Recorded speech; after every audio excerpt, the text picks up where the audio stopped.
Good evening. I would like to welcome you to the January 24th, 2023 meeting of the City Plan Commission. Before we begin, I'll outline the procedure that we will follow for our public hearing.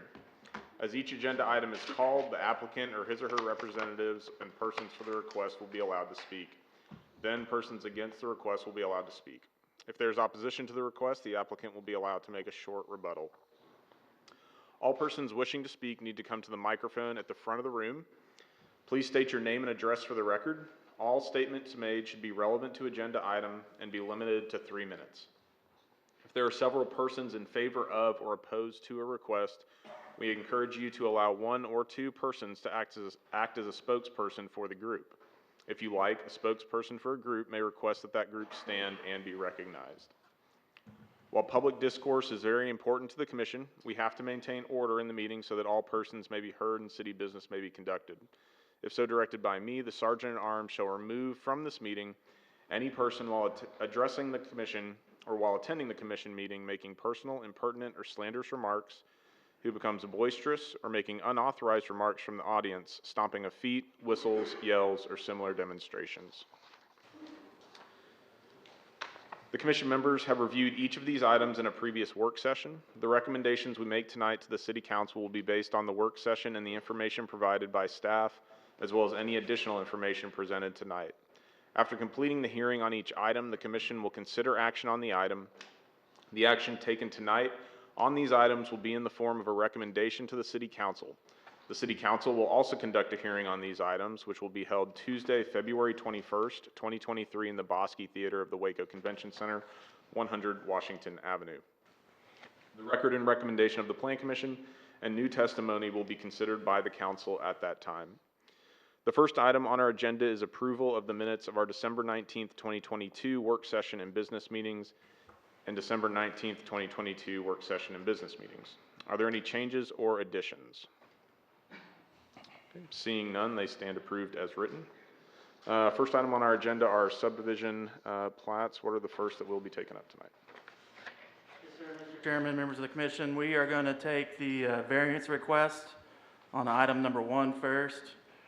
This is a public hearing on a variance request of the Waco subdivision ordinance to delete the requirement for the extension of an 8-inch water main for the proposed subdivision plat entitled Final Plat of the Gonzales-Jones Edition Lot 1, Block 1. Staff does recommend approval of the variance for the public water, City of Waco public water extension based on the following conditions. One, that any further subdivision of the lot will require the extension of the water line, and 2, all requirements in the McLennan County Health Department must be met in regards to the on-site sewage facility. Thank you. We'll open our public hearing on the item. Is the applicant or his or her representative here to speak tonight? Is anyone else here to speak in favor on the item? Anyone here to speak in opposition on this item? Okay, we'll close the public hearing. We have a recommendation of approval for the variance request, and we'll open it up for a motion. Yeah, Mr. Chairman, I'd like to make a motion that we recommend approval. Second. Motion by Mr. Ramos, second by Ms. Jefferson. Any final discussion? Please poll the commission. Browse. Yes. Briscoe. Yes. Embry. Yes. Harris. Yes. Jefferson. Yes. Ramos. Yes. Reynolds. Yes. Smith. What are our next subdivision plans? Yes, sir. The 2 plats that we're recommending for approval. This is a public hearing on the final plat of the Gonzales-Jones Edition Lot 1, Block 1, and the preliminary plat of the Floyd Casey Edition. Staff does recommend approval of both these subdivision plats.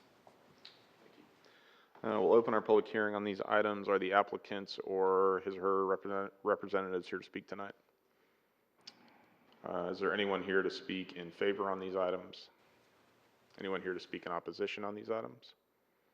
Okay, we will close the public hearing. On items 1 and 5 of our agenda, we have a recommendation of approval of those submitted plats. We'll open it up for a motion. I move that we approve based on staff findings. A motion by Ms. Reynolds, second by Mr. Embry. Any final discussion? Please poll the commission. Yes. Briscoe, Yes. Embry. Harris, Yes. Jefferson, Yes. Ramos, Yes. Reynolds, Yes. Smith. And what are our final plats we'll be taking up tonight? And then the last two plats for action tonight are the final plat of construction plans of the M&M Industrial Park Edition, and then final plat and construction plans of the Fidel Edition, lots 1 through 8. Staff does recommend approval of these plats with conditions, and I'd be happy to answer any questions you have regarding the plats. We'll open our public hearing on these two items. Are the applicants or his or her representatives here to speak tonight? Anyone here to speak in favor on these items? Anyone here to speak in opposition to these items? Close the public hearing. We have a recommendation of approval with conditions on these final plats. We'll entertain a motion. Mr. Chairman, I move to approve with conditions based on staff findings. Second. We have a motion by Ms. Jefferson, second by Ms. Briscoe. Any final discussion? Please poll the commission. Browse. Briscoe. Embry. Harris, Yes. Jefferson, Yes. Ramos, Yes. Reynolds, Yes. Smith. Yes. If you're following on our agenda, we are going to take one of our items out of order due to some family circumstances. In the case of ABD-22-14, what is the recommendation of city staff? Yes, sir, Mr. Chairman, members of the commission. This is a public hearing on request from Dane Shelton. This is a continuance of a public hearing for the abandonment of a portion of alley behind 3820 Chateau Avenue, described as being a part of 20-foot alley located on the west side of North 38th Street, shown on the final plat of Lot 16, Block 10, Avenue Heights Edition, recorded under instrument number 2020-037184 of the official public records in McLennan County, Texas. Planning Services recommends approval of abandonment request for the portion of the alley located behind 3817 Austin Avenue, Lot 15, Block 10 of the Avenue Heights Edition. This is 170 feet of the 220 feet that's being requested, based on the following findings and subject to the following condition. The findings are public use of the right-of-way is not required for the proper flow of traffic or for emergency vehicle access to the area. And 2, utility access for surrounding properties not adversely impacted by the abandonment of the right-of-way. We do have 3 conditions, 1 being a sewer line easement shall be retained for the whole area of the abandonment. 2, a 20-foot general utility easement shall be retained for franchise utilities in the alley. And 3, the applicant must provide updated exhibits from a registered professional land surveyor for each adjoining property owner for a quitclaim deed preparation. We did mail out 14 notices, and we had 1 returned in favor. Thank you. Our public hearing is open due to it being a continuance. Is the applicant or his or her representative here to speak tonight? If you'd like to come down, just state your name and address and any comments.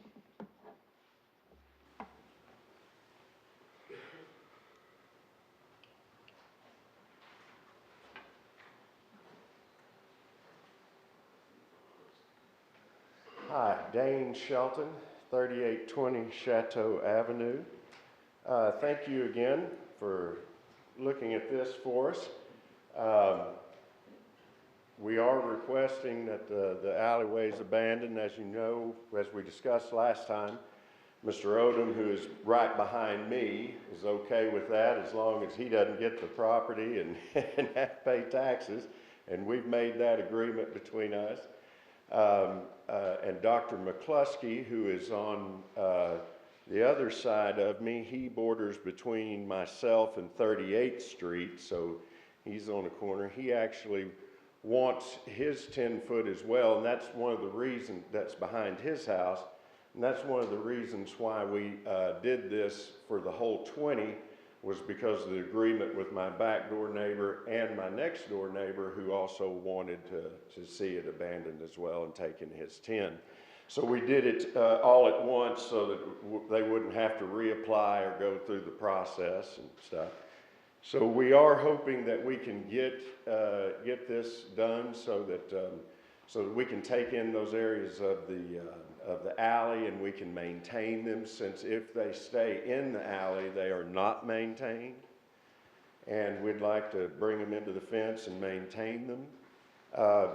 The neighbors at the beginning of the alleyway, Dr. McCluskey and McReynolds, have a concrete driveway and parking area that, we've discussed the fence would probably come up to that concrete and stop there, so it would not inhibit their use of that. But since they do have full use of that as driveway and parking area, it blocks the usage of the alley for any of us at the other end anyway.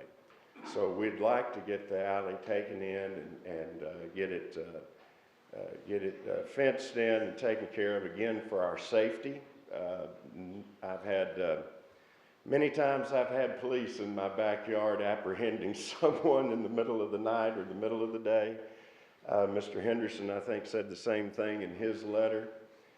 So we'd just like to try to make this a little bit safer for ourselves, and being that we're one of 2 or 3 alleys left in the Castle Heights area, they have done the same thing for the same reasons, and that's what we'd like to do. Thank you very much for your time. Thank you, Mr. Shelton. Any questions for the applicant?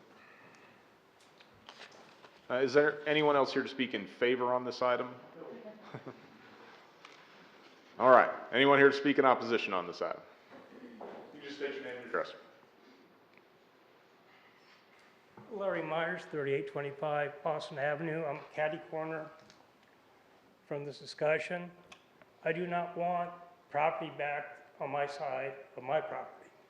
I bought the house, all the laundry bounds were given due to some disrespectful things from other neighbors. I don't want anybody paralleling my yard. It's ridiculous. And I wish you would appreciate that in your, decisions about this. I do not want more noise back on my side where I already bought the house 20 years ago. And some of the truth is very much distorted. We're not going to get into that, but I do not want him alongside my property. Thank you. Thanks, sir.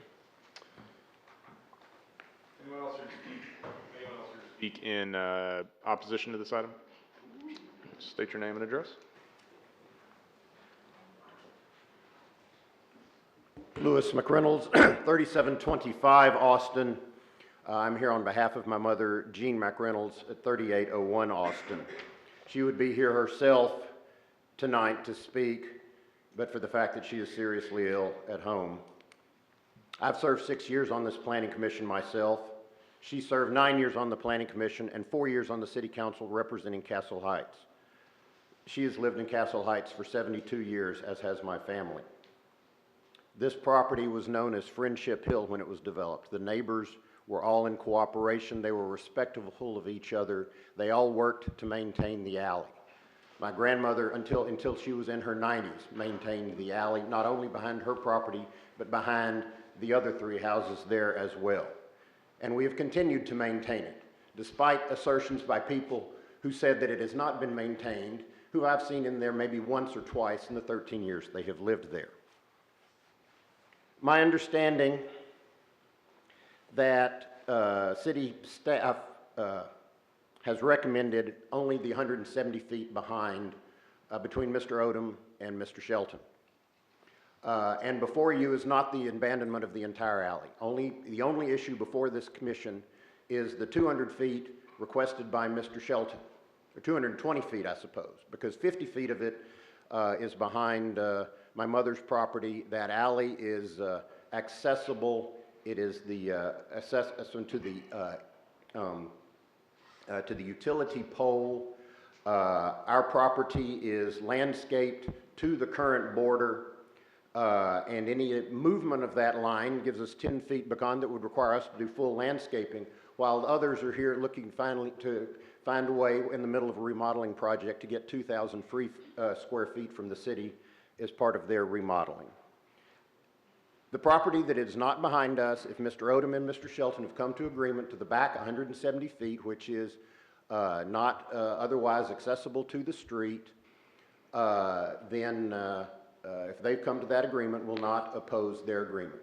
But I do recommend that you follow city staff's recommendation and limit it to only to the 170 feet in question behind 3820 Chateau and 3817 Austin. Thank you. Thank you. Any questions for the speaker? Is anyone else here to speak in opposition to this item? If Mr. Shelton would like to make a short rebuttal.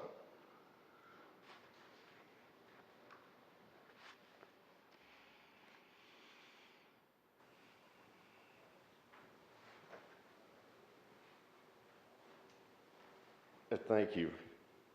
No, the property behind my fence was not maintained before I moved into it, and I did not understand for the first several years what the reasoning was or what was going on back there. So I did recently clear it out, you know, so that we could do our fence work. I'm not trying to do a land grab. This is just an appropriate time to get a fence. We had to have a new fence go up. It was an appropriate time. There is a placement of an electrical pole in my yard that's in question. And I've held that up just so that if this happened, it would cost me more than a few $1,000s less if I have this 10 foot. So I have held that up for that reason. It is for safety concerns. And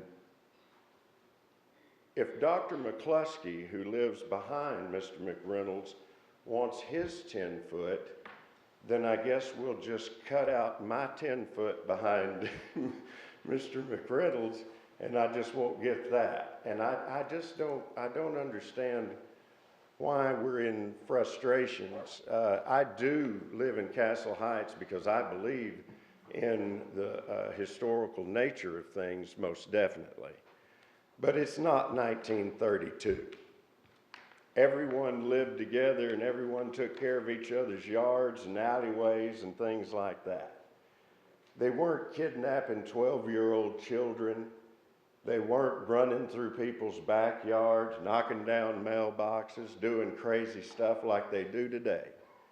Franklin Avenue was not one of the highest crime areas, with 2 motels that are full of child molesters, not a block away from our property.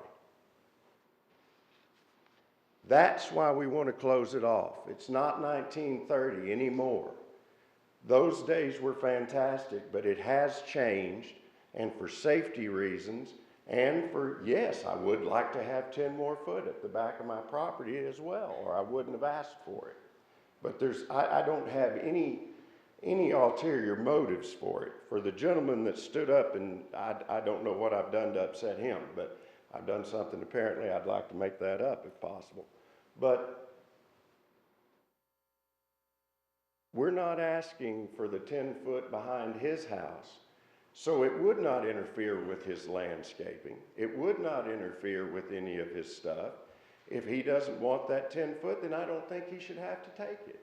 But if Dr. McCluskey wants his and the rest of us want ours, I don't think he should tell us that we can't. Thank you very much. All right, we'll close our public hearing. We have a recommendation of approval from city staff. Before we entertain a motion, any conversation, discussion from commissioners?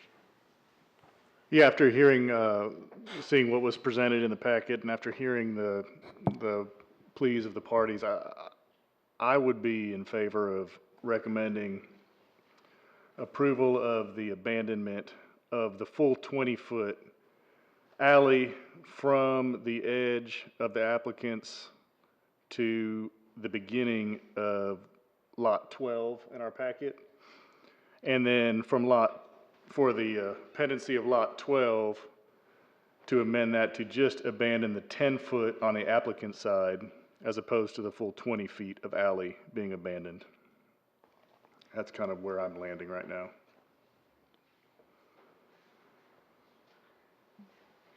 And to clarify, staff, how would that recommendation fit in with the recommendation that you guys had made prior to the hearing? So the difference from our recommendation is that it would, our recommendation doesn't include any of the 20 feet behind Lot 12, which is a portion of 3725 Austin Avenue, Mr. McReynolds' property.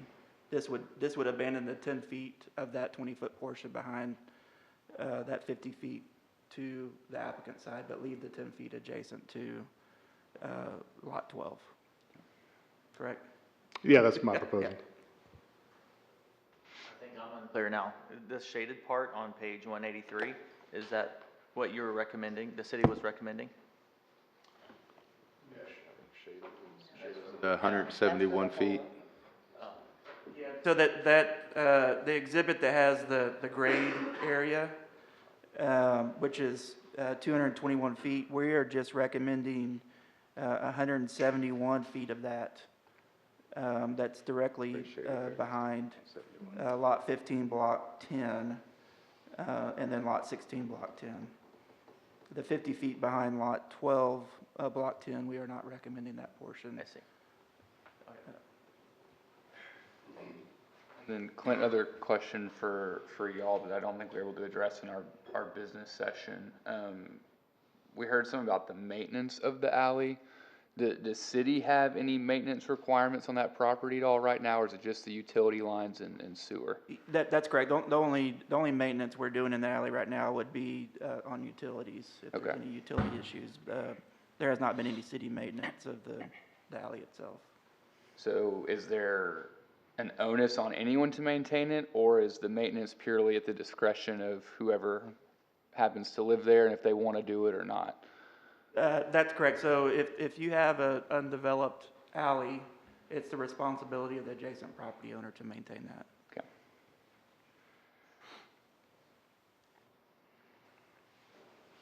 Any additional discussion or questions? All right, we'll go ahead and open it up for a motion. I move that we approve the abandonment for the full, how many feet is it? 20. No, what's the length? 171. 271 is the recommended length. The full length is 221 and change.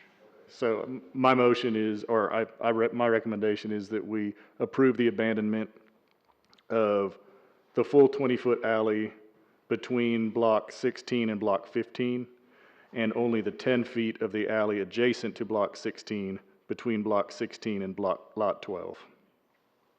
Second. We have a motion by Mr. Browse and a second by Ms. Reynolds of a, well, he explained carve out. So, any final discussion? Mr. Chair, would that still include the conditions? Including the conditions set forth by city staff. Okay. As is my second. Please poll the commission. Browse. Yes. Yes. Embry. Yes. Harris. Yes. Jefferson. Yes. Ramos. Yes. Reynolds. Yes. Smith. Yes. In the case of, if you are following in the agenda, we're going to return to our zoning applications. In the case of Z-22-63, what is the recommendation of city staff? Yes, Mr. Chair, members of the commission, this is a public hearing on a request from April Walker for property at 1211 Miller Street to rezone from R1B to R2. We mailed out 38 notices on this request and had 3 comments returned, 1 in favor, 2 opposed, and the opposition does include opposition from the Carver Neighborhood Association.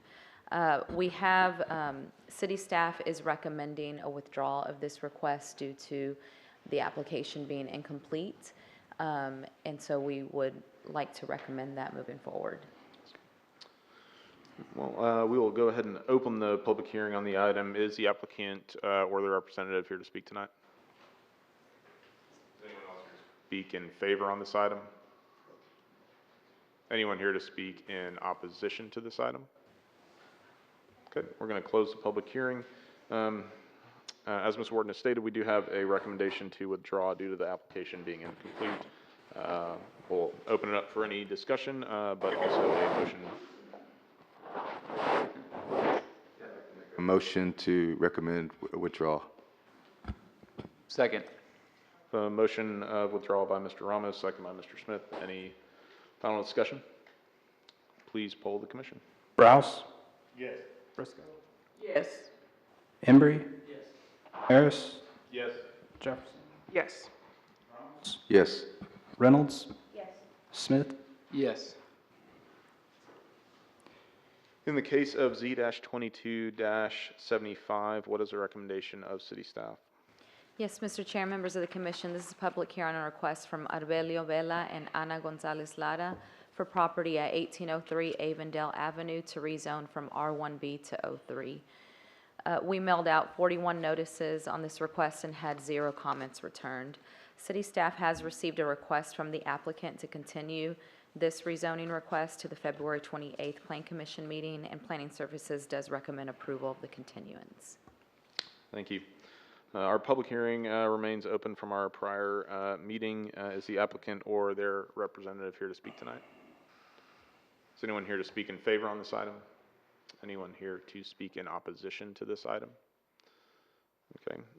We have a request for a continuance, so we'll go ahead and leave the public hearing open on this. Do we have any final discussion before we entertain a motion?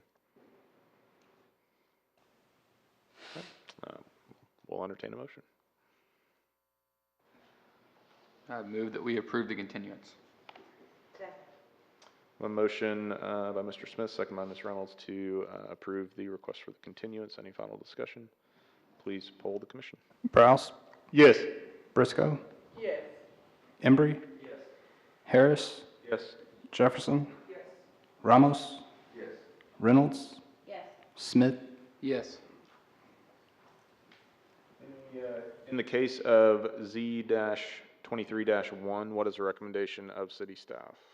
Yes, Mr. Chair, members of the commission, this is a public hearing on a request from John Hamilton on behalf of Elan Hospitality, Inc. and Brazos at Waco, LLC for property at 500 North Jack Colchin Expressway and 502 South Martin Luther King Jr. Boulevard to rezone from C3 and M2 to PUD. We mailed out 19 notices on this request and had 0 comments returned. City staff has been working with the developer on the review of this project, and recommends a continuance of the request to the February 28th meeting. We will go ahead and open our public hearing on this item. Is the applicant or his or her representative here to speak tonight? Is there anyone here to speak in favor on this item? Is there anyone here to speak in opposition on this item? We will keep our public hearing open. We have a recommendation of a continuance until our February meeting. Unless we have discussion, we'll entertain a motion. I move that we approve the continuance. Second. We have a motion by Mr. Smith, second by Ms. Briscoe. Any final discussion? Please poll the commission. Yes. Briscoe. Yes. Embry. Harris. Yes. Jefferson. Ramos. Yes. Reynolds. Yes. Smith. Yes. In the case of Z-23-2, what is the recommendation of city staff?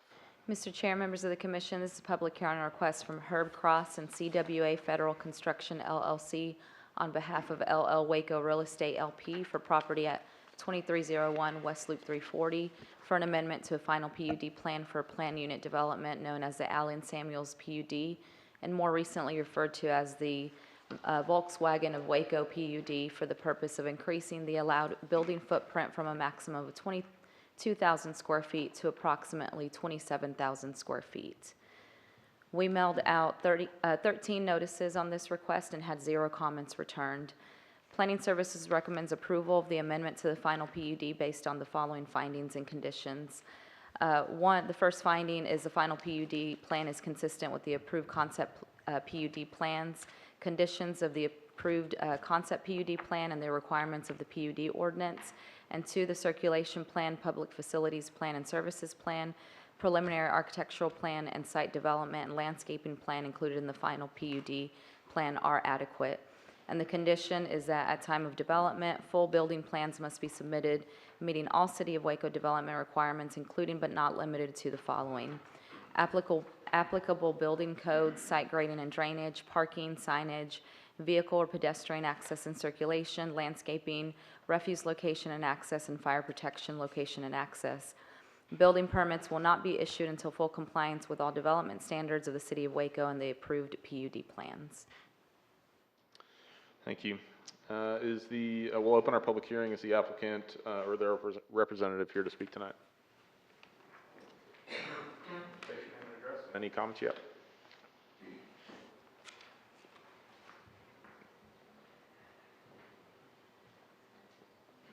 My name is Herb Cross, 1021 Clover Ridge. I am the structural engineer and project manager for the Volkswagen project. And I am here to answer any questions that any of you may have. Any questions for Mr. Cross? Thanks, sir. Is there anyone else here to speak in favor on this item? Is there anyone here to speak in opposition to this item? Okay. We'll go ahead and close our public hearing. We have a recommendation of approval by city staff, and we will entertain a motion. Mr. Chair, I move to approve based on staff findings. Motion by Ms. Jefferson, second by Mr. Browse. Any final discussion? Please poll the commission. Browse. Yes. Briscoe. Yes. Embry. Yes. Harris. Yes. Jefferson. Yes. Ramos. Yes. Reynolds. Yes. Smith. Yes. In the case of Z-22-3, what is the recommendation of city staff? Mr. Chair, members of the commission, this is a public hearing on request from Grant Arias on behalf of 115 Garden Drive LLC for property at 230 Garden Drive for approval of Phase 3 of a final PUD plan for a plan unit development known as the Black Bear Village PUD. We mailed out 17 notices on this request and had 0 comments returned. Planning Services recommends approval of the final PUD based on the following findings and conditions. 1, the final PUD plan is consistent with the approved concept PUD plan conditions of the approved concept PUD plans and the requirements of the PUD ordinance. 2, the circulation plan, public facilities plan, and services plan, preliminary architectural plan, and site development and landscaping plan included in the final PUD plan are adequate. And the conditions are as follows. At time of development, full building plans must be submitted, meeting all City of Waco development requirements, including but not limited to the following: applicable building codes, site grading and drainage, parking, signage, college and university neighborhoods district standards, vehicle and pedestrian access and circulation, landscaping, refuse location and access, and fire protection location and access. A building permit will not be issued until full compliance with all development standards of the City of Waco and the approved PUD plans. 2, the property must be platted meeting requirements of the PUD and subdivision ordinance before the issuance of building permits. And 3, a 10-foot pedestrian way consisting of a minimum of 5-foot sidewalk and a planter strip between the sidewalk and the public right-of-way must be installed along Garden Drive. Thank you. We'll open our public hearing on this item. Is the applicant or his representative here to speak tonight? Can you state your name and address and any comments to the commission? My name is Mark Arias, 230 Garden Drive, Waco, Texas, 76706. I'd just like to state that I am present to answer any of your questions. Excellent. Any questions for Mr. Arias? Thank you. Thanks, sir. Any other speakers in favor on this item? Any speakers in opposition to this item? Okay, we'll go ahead and close the public hearing. We have a recommendation of approval by city staff. We will entertain a motion unless there's further discussion. I move that we approve with conditions based on staff findings. We have a motion by Ms. Reynolds, second by Mr. Ramos for approval with conditions. Any final discussion? Please poll the commission. Browse. Yes. Briscoe. Yes. Embry. Yes. Harris. Yes. Jefferson? Ramos? Yes. Reynolds? Smith? Yes. In the case of Z-23-4, what is the recommendation of city staff? Chair, members of the commission, this is a public hearing on a request from Haywood Sawyer Jr. and Brittany Lannon on behalf of It's a Civil Matter LLC for property at 305 North 29th Street, for a land use designation change from urban residential to mixed-use flex and to rezone from R2 to O1 or O3 zoning. We mailed out 25 notices on this request and have received 34 emails or letters in favor, 3 emails opposed, 1 protest notice opposed, opposition from the Austin Avenue Neighborhood Association, and then additionally, just before the meeting, we received 2 more emails in favor, 1 additional email opposed, and 1 card this evening with a comment in opposition. Thank you. We will go ahead and open our, oh, I'm sorry. It's okay. Planning Services recommends disapproval of the land use designation change from urban residential and to mixed-use flex based on the following findings. 1, the proposed land use could be considered incompatible with the existing low-density residential neighborhood near the subject property. 2, the adjacent mixed-use flex land use designation has frontage on Waco Drive, which is classified as an arterial street. This property fronts on 29th Street, which is classified as a local street. And Planning Services recommends disapproval of the request to change the zoning from R2 to O1 or O3 based on the following findings. The proposed zoning is not in keeping with the land use component of the comprehensive plan. 2, the existing R2 zoning is more compatible with the existing single-family neighborhood than the proposed O1 or O3 zoning. 3, the surrounding office and commercial zoning in the area has frontage on Waco Drive, which is classified as an arterial street. This property fronts on 29th Street, which is classified as a local street. And 4, there is an adequate supply of commercial and office zoning to accommodate growth in the area for the foreseeable future. We'll open our public hearing on this item. Is the applicant or his or her representative here to speak tonight? You can come down, just state your name and address and your comments to the commission.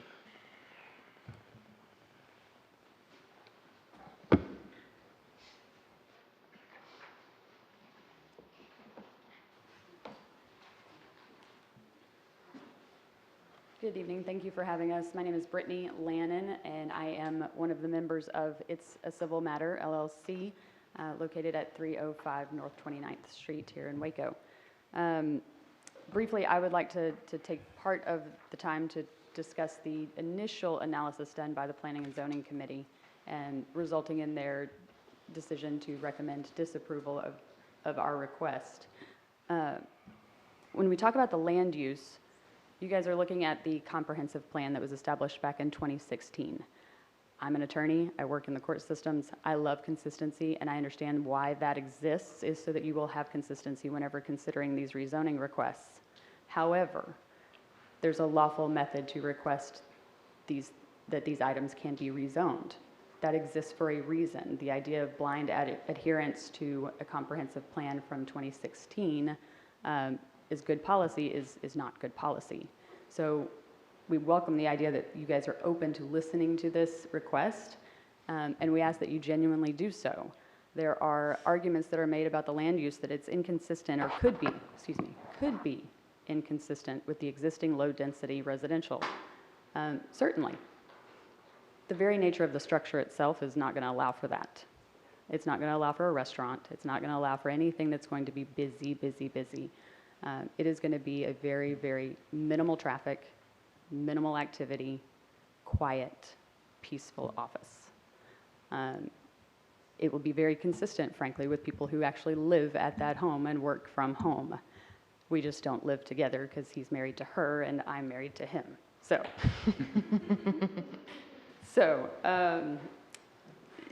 I struggle a lot with the second portion, though, about the land use. The O2 land or zones that are around us do have frontage on Waco Drive, certainly. The property directly to our right, if we're standing on the front porch looking out, it has frontage on Waco Drive. It does not have a driveway on Waco Drive. All of that traffic is going in and out on 29th. Same thing with the church across the street. They have frontage on Waco Drive. All of their traffic, considerably more than we would ever have, is coming out onto 29th and Columbus and 30th. The idea that we're going to have any kind of impact there, as far as 30 vehicles per day, I believe was referenced in the analysis, that's not consistent with what the proposed use actually will be. And so we'd ask that the committee take that into consideration when making your recommendation.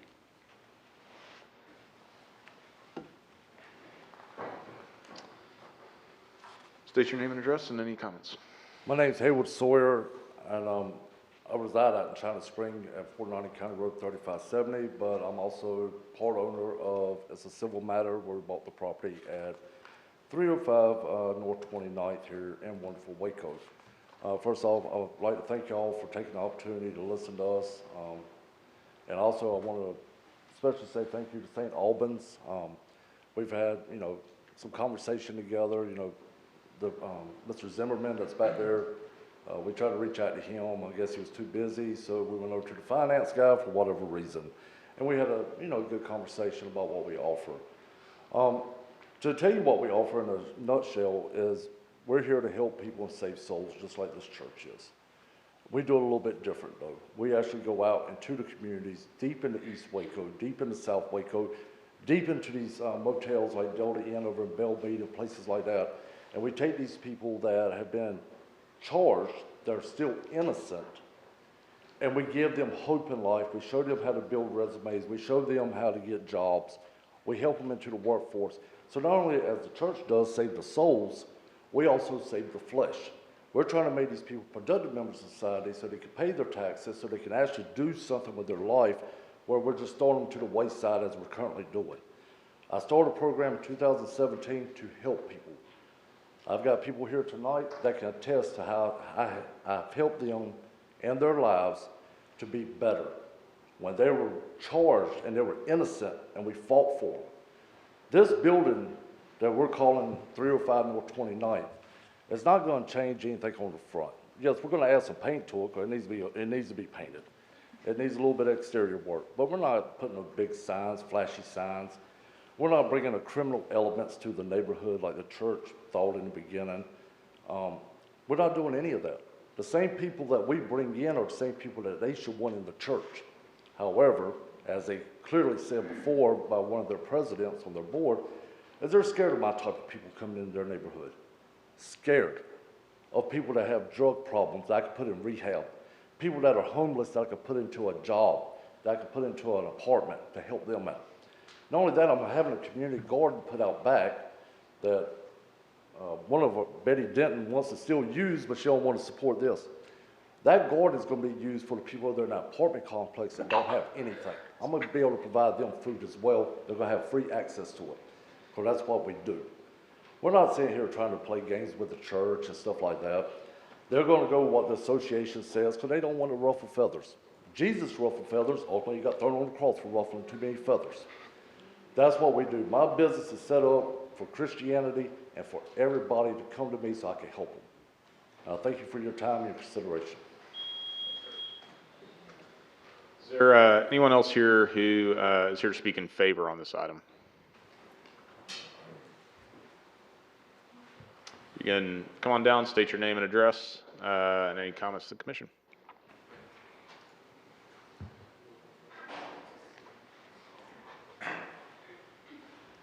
Name's Michael Simon. I'm at 2901 Gilcrest.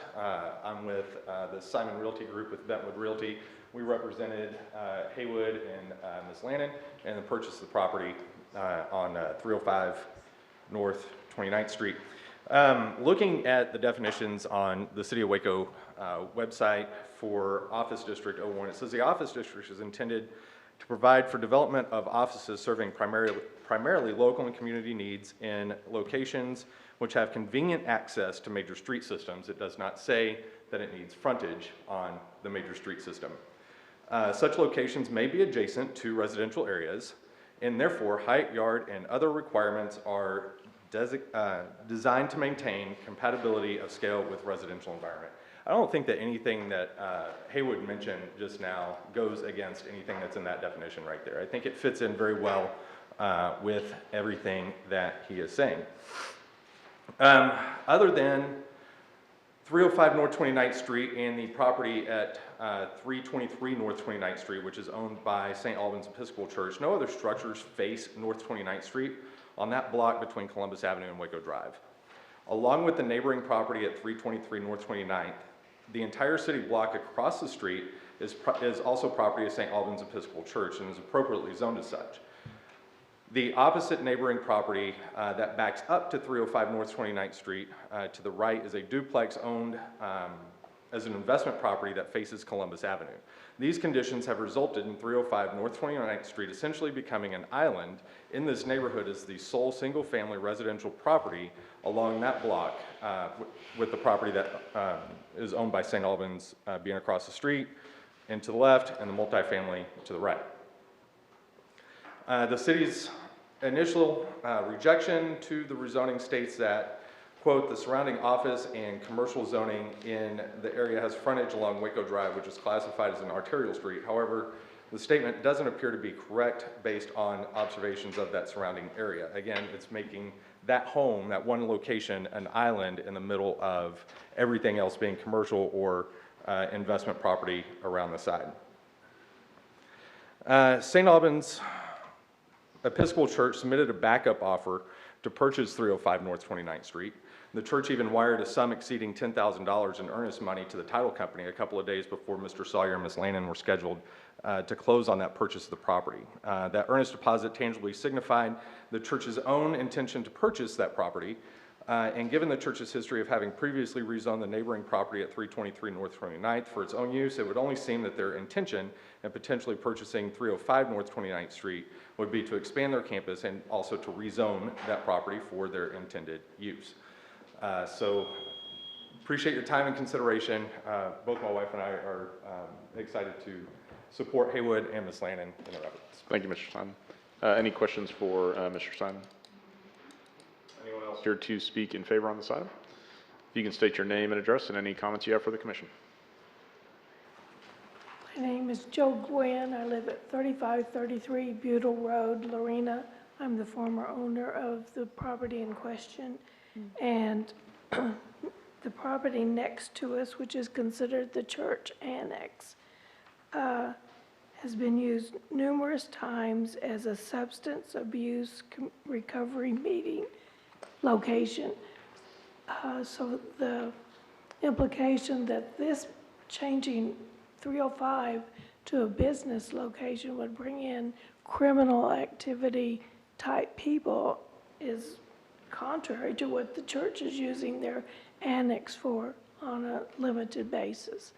I've lived there where there's these groups that meet till 8 or 9 o'clock at night, not every day of the week, just a couple of days a week for an extended period of time, couple of months, 3 months. And I assume their requirements were ended and then there would be a space where there was no nighttime meetings. But they themselves were substance abuse recovery individuals. So who are we to say who's a criminal and who isn't that will be coming into the neighborhood? Also, there is one correction about the access. The property next to me, the annex, does have a driveway that goes out to Waco Drive. Unfortunately, it's in very poor condition, so everyone does enter the annex on 29th. And the church parking lot, of course, is right across the street from us, and there's a lot of traffic there. If anything, this house needed tender loving care, which was beyond my financial ability, and I welcomed someone that would come in and take it and turn it around and make it a better part of the community. And I'll admit it was partially redone, but it was a partial eyesore also. And from what I've seen them doing so far, it's an asset to the community. Thank you. Any questions? Thank you, ma'am. Anyone here to speak, anyone else here to speak in favor on this item? And I would note, we welcome everybody being able to speak. If you would like to appoint a speaker for a group of up to 10 people, you are welcome to. But please don't take that as a don't come up and speak. I just want to make note of that. So please come up. Hello, everyone. My name is Kara, and it is an honor to be here today to support On-Call Investigative Solutions. I have known Haywood from my criminal case that occurred back in 2020. Before I even knew who would be assigned to my case, I prayed every day for a good Christian legal team that wouldn't give up on me and would fight for me to prove my innocence. The good Lord did just that. I kept my faith strong, even on the days I would receive bad news about my case. I have been blessed beyond measure due to Haywood and his awesome team. I am the type of person that asks a lot of questions, especially in a situation such as my case. He was very patient, answered all the questions I had, answered every call and text, and helped me understand the legal side of things. Definitely very kind, caring, and a big-hearted individual that will go above and beyond as he did for me. I couldn't ask for a better person and a team to fight as hard as they did. The hard work, many sleepless nights, dedication, and determination paid off in the end. I will never forget the words Haywood said to me, "Trust me, we will win this. I will fight until my last breath." No words can describe how truly blessed and thankful my family and I are to have had them fight for me like they did. 2021, my case was dismissed, and I continue to pursue my career in healthcare. I'm now at LVN, living my dream and providing for my family. I graduated at the top of my class with honors and received multiple awards for outstanding academic performance. I wouldn't be where I'm at today if it wasn't for the On-Call Investigative Solutions. Thank you. Thank you, ma'am. Anyone else here to speak in favor? Please come up, state your name and address. And if there's anyone else that wants to speak, Yeah, y'all can line up, if y'all want to line up along the hallway there. Yeah, you're welcome to queue up right over there. My name is Gerald Villarreal. I'm at 406 Shadow Mountain. I've known Haywood. I'm a lawyer here in town. Do a lot of litigation, a lot of trial work. I've known Haywood for many years now. Initially, when he was a detective with Belmead PD, he was on the other side trying to put one of my clients in prison for a long time. Was successful in that. But once he went out in private practice and started working as an investigator, I used our law firm, used his services quite a bit. So I guess my purpose in being here is I understand the community and the neighborhood being cautious about what they're trying to allow in their neighborhood. But I can tell you that what he does for my work is an investigator, is out looking for witnesses, interviewing witnesses where he can find them. We use him as a process server. Obviously, these people aren't coming to his office, so he's having to go look for them when I am serving them with the lawsuit. That's the last thing they'll do is come to his office, I think, to get served with the lawsuit. So I wanted to alleviate in anybody's mind that he's going to have this huge traffic coming in and out of his office of citizens accused or witnesses or those kind of things, because that's just not the nature of that type of work. The type of work that he is doing is mainly having him leave the office, or Daniela leaving the office, or anybody that works with him, to go look for witnesses and those kind of things. And that's why, and it's interesting because I understand. I mean, I understand the rules and the regulations, and I understand everything that's going on. But it's interesting because I know of a particular law firm that's no longer there, where there was frontage on Waco Drive, but they never used the front door. There was no driveway. All they did was go into the side, which was a side street. And they were, well within compliance because they had that frontage. So I would ask for your consideration when you're looking at what they're asking for, and the fact that it's not going to be 30 or 40 people coming in a day, 30 or 40 cars coming in a day. That's just not the nature of what they do. Thank you. If you can state your name and address and any comments you have. Marcus Smith, 815 Columbus Avenue. I've known Haywood Sawyer through my job. I am a paralegal. at Callahan and King Law, located on 2624 Avenue, right on the corner of 27th and Washington. It's funny, this whole situation, considering how this is literally 2 blocks up and a block over. And when I say the community, he used to work in our building and rent our 2 offices out of the building, and he's been doing the work that he's been doing over there. So I'm like, you know, it's funny that the community is not welcoming him, but he's been in the community for a while now. The man has more accolades than a football player. He's been doing things for the city more than I can count. He's still doing things for the city.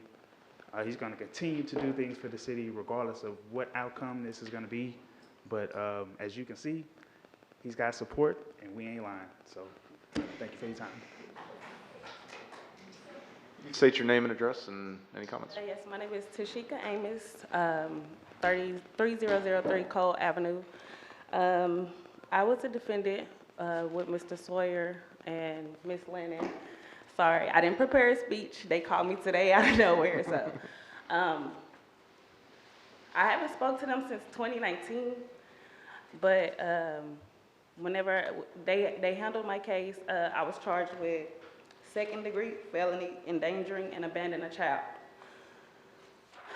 Sorry, because I still get a little emotional behind the situation.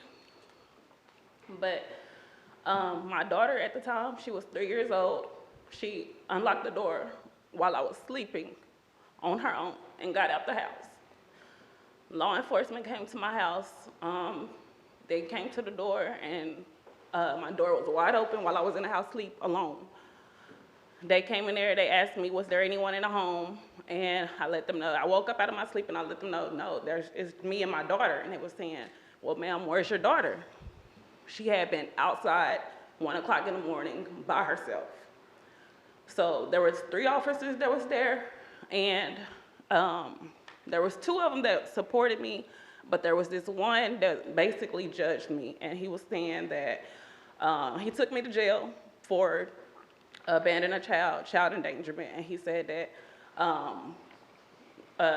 that I was being irresponsible. I wasn't checking on my child. I can't remember exactly his words, but basically he told me that, he basically took me to jail. I went to jail. I fought these charges for 3 years. Ms. Lennon, Mr. Haywood, they were awesome. Like, they gave me a call 3 years later. I was visiting them constantly, almost to the point where I almost lost my job because I had to keep going to court dates and everything. I got a call 3 years later, and they told me that the case was dropped, like throughout, completely. And when I tell you, I haven't talked to them since 2019, but I do know good people, and you remember good people. And what they are trying to do, I support it 100%, and I hope that y'all can see that what they're trying to do is an awesome thing for the community. Thank you. Thank you. You could state your name and address any comments for the commission. Good evening. My name is Robert Callahan. I'm an attorney at Callahan and King, located at 2624 Washington Avenue, which is at the corner of 26th and Washington, about 2 blocks away from the proposed site. I, as the Sawyer's former landlord, could speak to some of the concerns regarding foot traffic or even vehicle traffic. In all the years that they were with us, 4 years, 5 years, maybe I see a client once a week coming in and out of their office. In other words, there's not a lot of people interacting with them at the office, as Mr. Villarreal has indicated. We do all sorts of law in our practice. Some attorneys will call it elevator law, pretty much everything that steps off the elevator. And whether that means criminal cases or whether it means civil cases, we've even handled members that were associated with the church. And in those cases, we've used Haywood, and his work has proven invaluable. Concerning the elements of the considerations, I'd like to turn your attention to page 2 of the Planning Services recommendations. One of the concerns, the first concern, is that the proposed land use could be considered incompatible with the existing low-density residential neighborhood near the subject property. Again, in plain English, there's not a lot of foot traffic that you're going to see. Most of what they're going to be doing is off-site, or it's going to be behind a computer screen, quite honestly. Secondly, the adjacent mixed-use flex land use designation has frontage on Waco Drive, which is classified as an arterial street. If you've looked at the 3D image on the satellite on Google, you'll see that while Waco Drive is adjacent, the signage, the front door, and the parking lot of the adjacent property, which is owned by the church, is all on 29th. It would be easy for this committee to permit an O1 designation and say, we don't want a sign out front, and I think that that would be fair game. There's a saying that you'll hear in law enforcement circles: when seconds count, we're minutes away. With Haywood here, as a former law enforcement officer, the security of the neighborhood is actually going to increase, because if someone needs help at that church, or if a neighbor needs help, if they call him, he's right there. And he's going to bring that law enforcement training and experience to bear, which I have seen him do, even working with defense attorneys. My time is short, so I do want to just address a couple of things here. When you're looking at the other elements, 1 through 4 on the next section, whether it's in keeping, you've heard about the neighboring situation. It is compatible with the plan of this neighborhood. And again, if you recall, Waco in 2016 was a much different city than it is now. And so I would ask that you all consider making the change that's going to allow him to keep doing the good work that he's doing in our community. Thank you. Will you state your name and any comments for the commission? My name is Michael Miller. I live in another town, in Lorena. This will be very short and sweet, I promise you. I know Sawyer because him and I were detectives together. I can tell you and everybody in this room, including the church, if y'all are here, that honestly, as a church, it would be an honor to have this man beside me. This guy has more heart for a victim or anybody that's been victimized of sexual abuse, child neglect, anything with women or children or elderly. This man has worked those cases, and he has worked them for free. He goes home with these cases, and he really does. You hear people talk about the betterment of the community, or we're here to help people. This guy right here, I can promise you, that is what he does.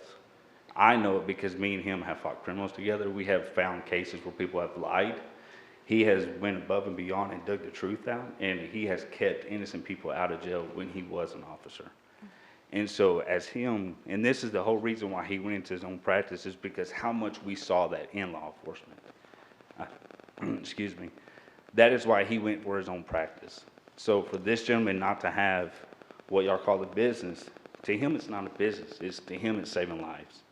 Because when people go to jail, it's ruining their family. Even if they are innocent, when they're put live at 5, it's ruining their lives, their reputation. They don't have to be found guilty.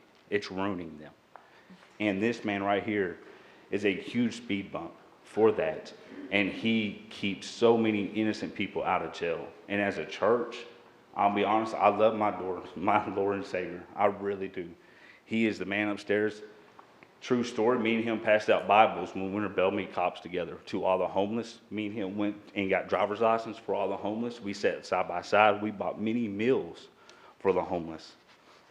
So as a church, they're trying to exclude him from this.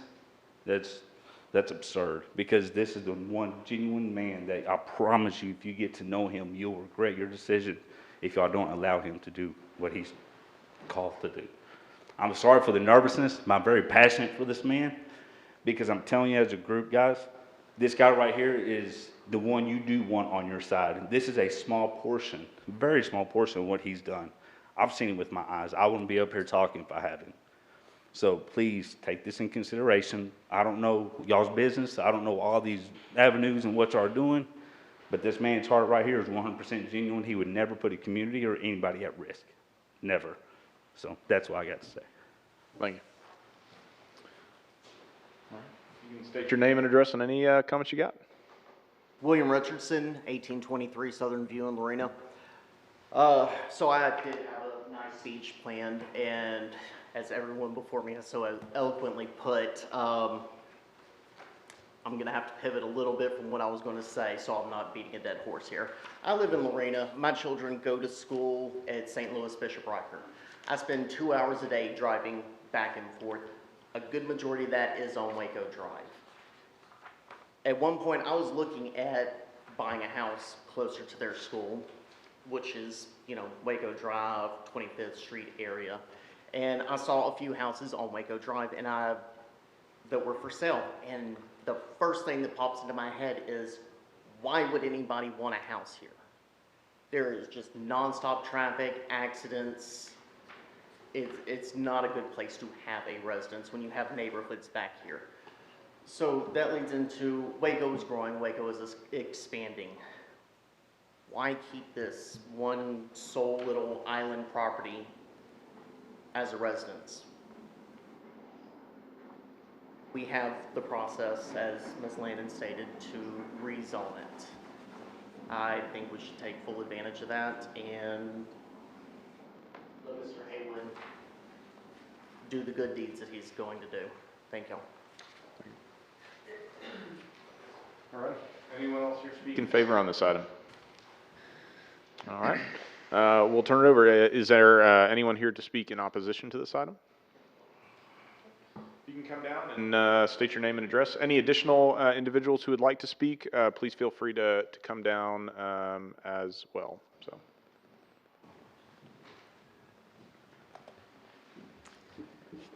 My name is Aaron Zimmerman. I'm the rector of St. Albans Episcopal Church, but I'll take my collar off and say that I'm speaking as a resident of the neighborhood. I live at 2727 Columbus Avenue. So I realize I sort of wear two hats in this conversation, but I want to thank you guys and thank Mr. Sawyer and his colleagues and clients who've been here.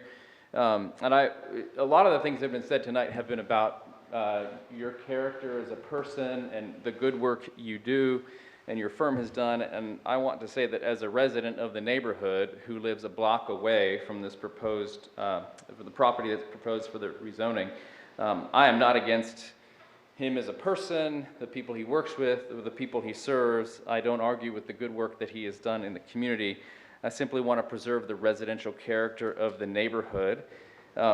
I can say, as the rector of the church, that we did make an offer on the property, and we did counter that. We were not aware of who the other buyer was. It's obviously a transaction that's conducted at arm's length, and it was not because we were concerned about criminal elements or what the kinds of things that have been said. If I started checking criminal records as people walked in the doors of the church, I think I'd have a much smaller congregation because we all have a story. But the question also that I want to ask is that because so many of the people that have spoken are not residents of the neighborhood as I am, they will not be personally affected by the location of this business as I will be. Would you want any business next to your home in a residential area? Apparently, the business of On-Call Investigative Solutions is not dependent on 29th Street because he has been doing this good work in another location for a long time, saving lives for years, not from there. So 29th Street is not the missing puzzle piece of this whole solution. Lots of office space is available in Waco that does not require a huge renovation of a residential home and a rezoning request. The church will be where it is. It's been there for close to 80 years. It'll be there for another 80 years. If this rezoning is approved, who's to say after Mr. Sawyer retires and the business changes hands, what will be in that space? It's a residential neighborhood. The church is a part of that residential neighborhood, and we think the character of the neighborhood should be preserved. Thank you very much. Any questions for Mr. Zimmerman? Yeah, I had a question for Mr. Zimmerman. Mr. Zimmerman, sorry. We got a question for you. You mentioned that the church was interested in purchasing the property at one time.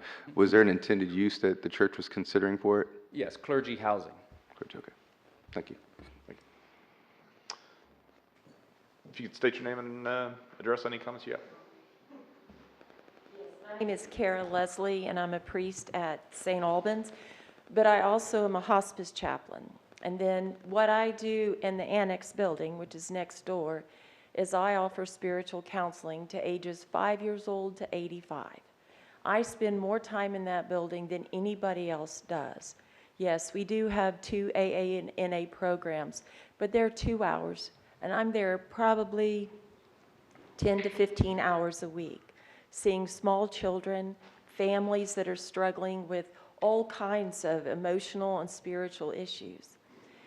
And what y'all do next door is the same thing that we do, is we help people live into their forgiveness, to trust that forgiveness and live boldly in this life.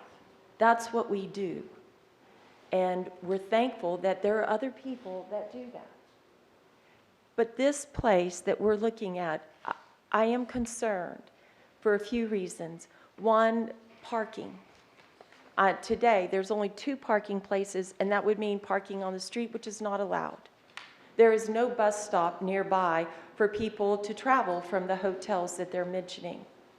There are many other places where they have been successful, as we have heard today, in having people be able to get there on a bus, to be able to walk there, to be able to be right next to the court system and not have to drive or get a ride down there.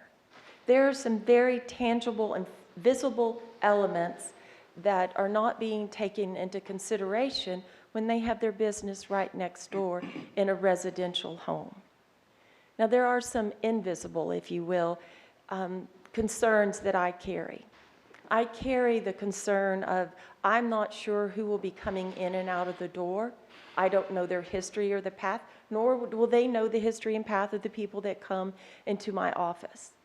But the people that come into my office seek a safe place. They seek a place where they can grow and understand and feel loved. And I think having a business next to us takes away from that safe feeling and that ability to be all that we can be. And there are many places that he can have his business that would be much more accessible to the clientele that he is reaching out to. So thank you for listening. I have a quick question for you if you have a second. I'm looking at a map here and looking at the building I think is the annex that you're discussing.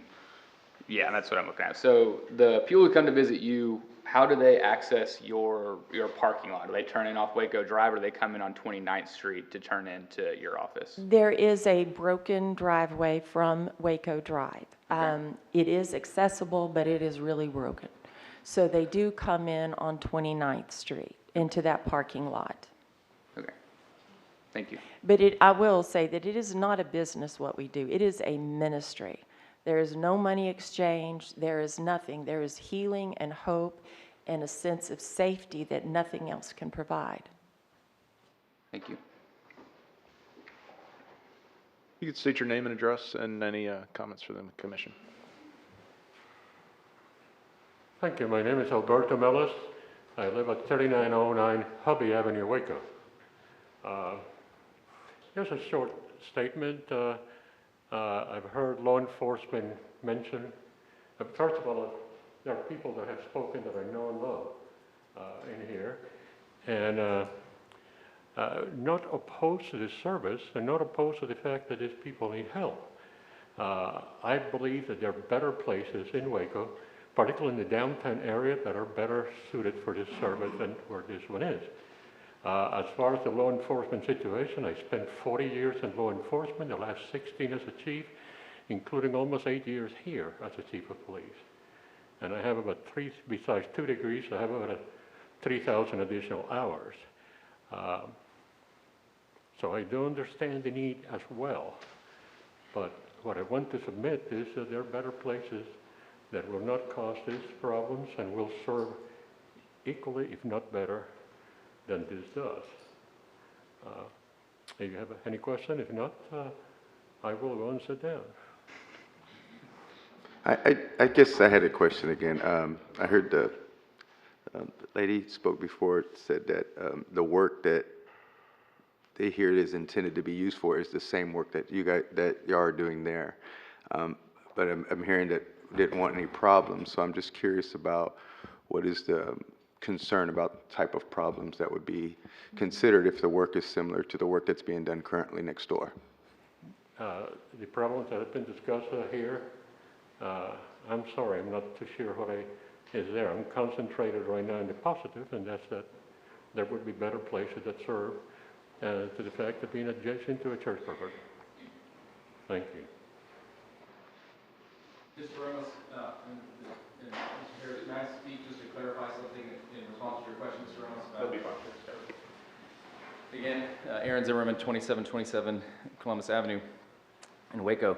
You asked what the church was intending to buy it for, and I said clergy housing, and I realized after I sat down, it made it sound like maybe we were buying a house for me or something like that, which would indicate some possible conflict of interest. We were buying the house for specifically mentoring of new clergy. Many times they graduate from seminary and they come to St. Albans for mentorship and on-the-job training, and finding, for a 2-year program, and finding a house to live, often for a young family, can be difficult in Waco because they're not allowed to buy and they have to rent housing, and the housing market for rental properties is challenging in Waco. So when the chance to purchase a house across the street from the church, which would be perfect for a young family graduating from seminary to come do 2 years of training at St. Albans, it seemed like a good fit. So that was the idea for clergy housing for the church. So any questions or follow up on that? No.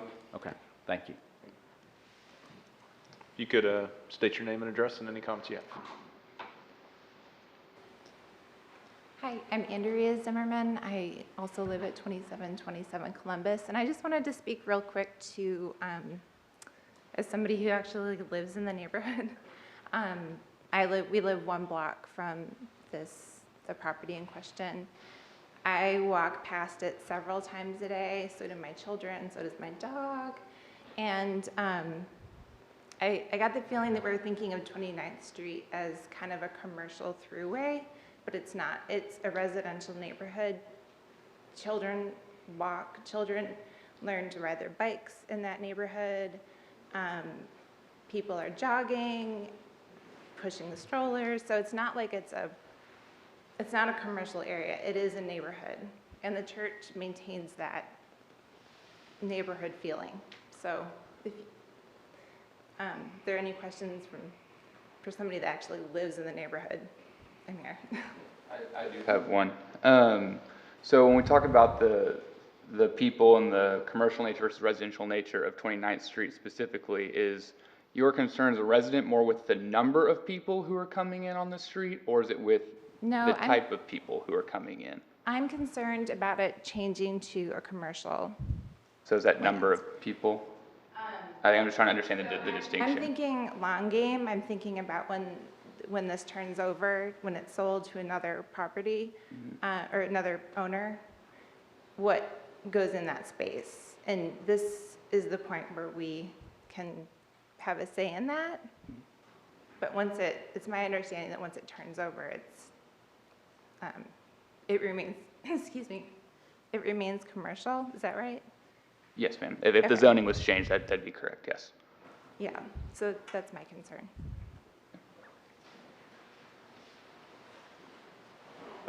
Yeah, if it's in regard to maybe a question, but we do have to limit it to 1 speaking opportunity, I apologize. So. I just wanted to clarify what he was saying. That's okay, that's great. Yep. So it is not a discussion about the kind of people, because the kind of people that seek a church or seek the help that they are asking for are all broken. We're all broken. It is a question of, do we want that kind, or is that kind of business with that amount of people coming in and out? Because the parking is always full. And do we want that kind of business in a neighborhood? That's really the question. And we do both same kind of ministry, but it's not a question of what kind of people. It's, do we think a business is appropriate and helps that family-like neighborhood? So that's it. Thank you. Thank you. Is there anyone else here to speak in opposition to this request? Okay. Mr. Sawyer and Ms. Lannon, you'll have the opportunity to each make a brief rebuttal or answer any questions that commissioners might have.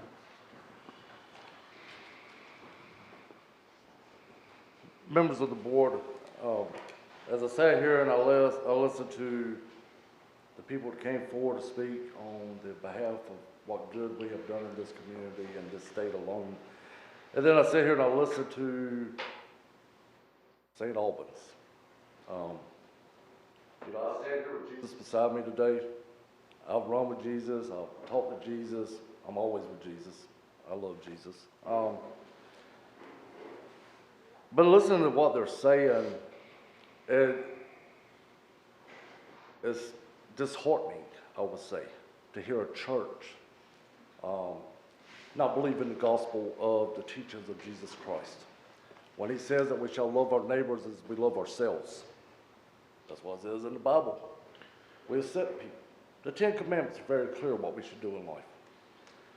I went to the church last Friday, and one of the people that were against us, next along me, said that the church voiced their concerns and stuff like this about, you know, the people are coming around, and wow, you know, Jesus ruffled a lot of feathers.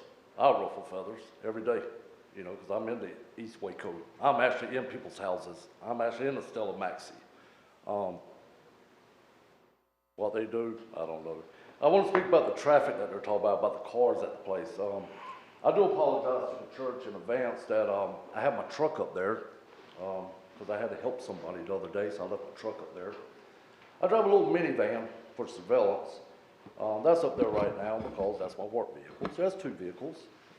My wife, she has a Dodge Durango, black in color. She's there. And Lord have mercy, Miss Lannon's there with her Jeep. Because since I've had this place, as the church wouldn't know, because I've asked Mr. Zimmer to meet with me, but instead he sent me to his finance guy, who's also in the crowd, but he chose not to speak. And they said to me, when I met with them last Friday, if you sign a right of refusal to give us a chance to buy this property when you decide to sell it, we may support this. And you know what I said as a Christian? Sure thing. I'll do that.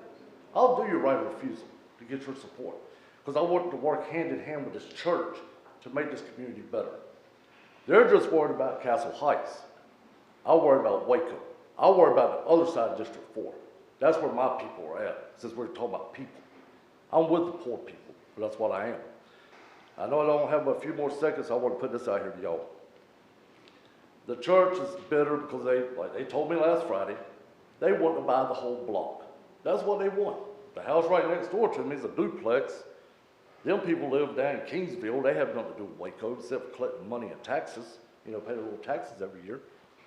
So I hope that y'all will see through the fluff and let us continue doing our good work here in Waco. Thank you, Mr. Schroyer. Or do we have any questions for Mr. Schroyer before he sits down? Yeah, I do actually have one question. So, of course, the work that you've described sounds excellent. I understand very deeply why you have chosen to do your work in the way that you are doing it currently. And I think that a lot of the members of the commission can respect what you've done. Can you just kind of explain to us why this is the property that you chose, especially given the fact that many of your clients are not going to be in this area, what it is about this particular house that, that this is where you decided to set up your business? Yes, ma'am, Ms. Jefferson. As I explained to the church last Friday when I met with them, I've only been a couple blocks down the street for a few years. Never caused a problem in this neighborhood. In fact, I go out and help the people that have problems in our neighborhood. Jesus himself put it on my heart and on my wife's heart when we looked at this property and with Miss Lana and on her heart to go for what we always dreamed of, to help more people. Now, I'm not like the church. I don't have big money. I'm not like Castle Heights, all the big money and fluff. I don't do that mess. It don't impress me. When I prayed about this, and I've meditated for days about this decision, I knew I was doing the right thing by the eyes of the Lord and by Jesus. And again, it does break my heart to see that we have a church that can make a big impact with all their resources that want to fight because I bought the house so they couldn't have the magical block like Antioch has. That's what they want. They want to be big like Antioch. They want to buy the property. I apologized to the church. And I told the church, and I told their president of the board, the Lord put this on my heart, Jesus told me I did the right thing, and as long as it's good about Jesus, I don't need their support, because I know what I did was right. So to answer your question, Ms. Jefferson, the Lord put it on my heart to make this decision. We are not bringing no riffraff in that community. In fact, I'm gonna meet with the association, the Austin Neighborhood Association, Meg. I'm gonna meet with her, and I'm gonna show her what I can do to help this community to be better. There's houses in that neighborhood. This church really cared about anything about these people in the neighborhood. Go right down Columbus. You'll see the houses falling apart. There's a police officer over there that's retired. His whole front porch is coming down. You know what I'm gonna do? I'm gonna go over there after y'all bless us with this. I'm gonna go there and help that man fix his front porch. Miss Betty back there, she don't want to approve it, but she wants to still use the community garden. But you know what, as a Christian, she can use it. Go ahead. Go pick some tomatoes out there, I don't care. Because I love people. So Jesus put this on our heart to do this, and that's why I'm here. So sorry for the long answer, Ms. Jefferson, but that's how it is. Thank you. Thank you, ma'am. Quick follow-up to that. Whenever you did buy the property, were you aware of its current zoning and land use designation? I did. I understood it zoned as residential. So with my understanding on how the rezoning worked is we would have to purchase the property and file our application for rezone so we show that we're the owners on the application. That's the reason why. It was an investment, and it's like I told the church, if I decide to sell it, I'll give them the first chance to buy it from me.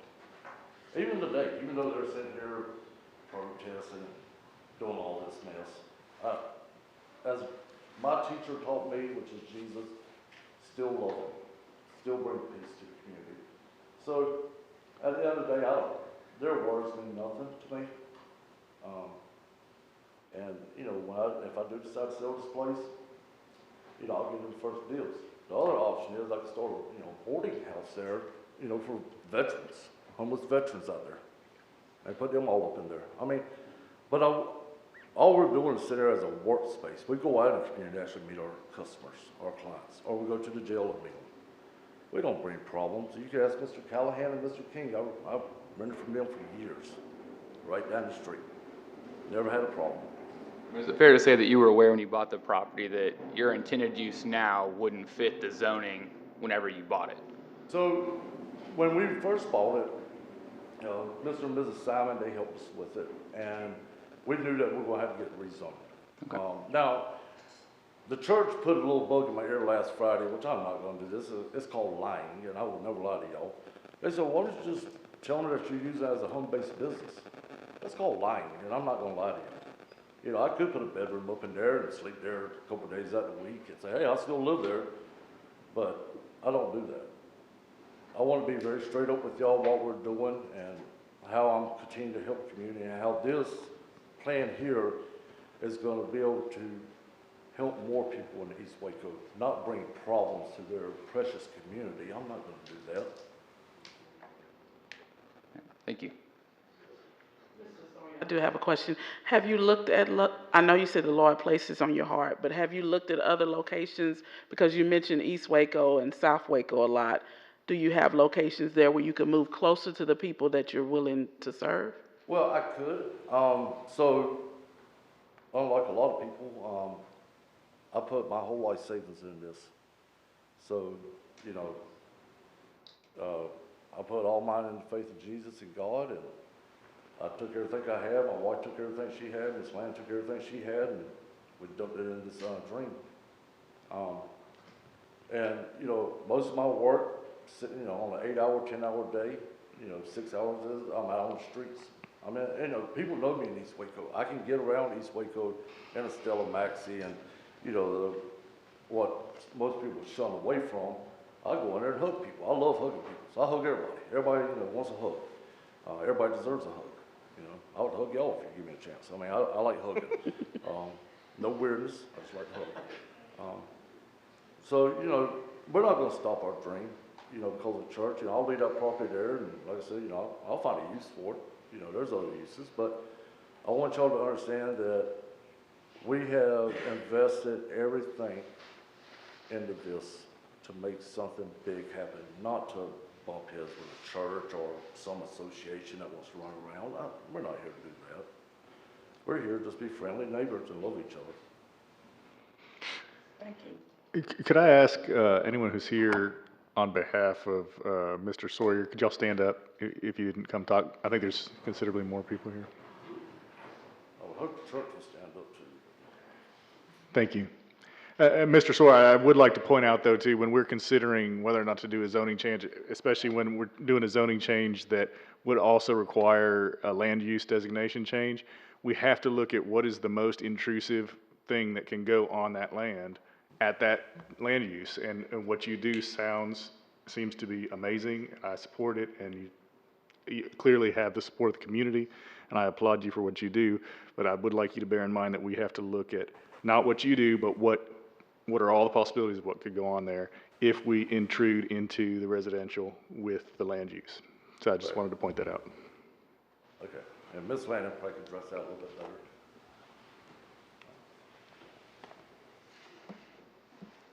Thank you, Mr. Troy. Directly to your question, or your comment, I guess, actually. When the mailer went out, it went out with an 01 and an 03 designation. I was tied up at the time, so I didn't even notice that for a day or two.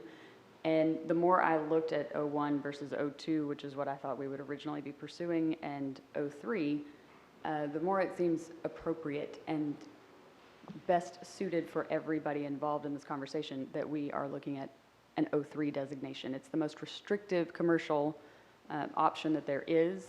So it really limits it from getting out of hand should the property turn over at some point. I will tell you, we've been talking about doing this for 7 years, and it just wasn't right. The timing just wasn't right. Now the timing was perfect. We'd been looking for close to a year for a property. We had explored many options. Obviously, financial reasons and whatnot, I'm a solo practitioner, so I'm not a huge firm. You know, they're a small business as well. So we're not going to put ourselves in over our heads with something huge and commercial and already updated and expensive. I have an old farmhouse that I'm restoring piece by piece, so I'm pretty used to the whole restore the old house idea. You should see the wood floors in this house now. They are gorgeous, by the way. So it seemed appropriate that we wanted a quiet space. We don't want a lot of traffic. We don't produce a lot of traffic. We very rarely see clients at the office. All of the vehicles that have been seen at the moment include myself, my vehicle, my husband's vehicle, and my ranch hand's vehicle, who has been helping us with the labor. Once the remodel is done, that traffic, or the number of cars that are parked at the location, is going to dramatically decrease, and it will not go back up. A lot of our meetings are done via Zoom. I have a lot of professional clientele because I do business formations and asset protection services. So we just don't have a lot of foot traffic. We also don't have signs and whatnot that are going to draw in people based on just driving by and seeing a retail sign. We're by appointment, by court appointment, by an online search and a phone call. So we're not going to create a lot of thoroughfare there. A couple of the other points that were added or that were presented. Taxes for the city.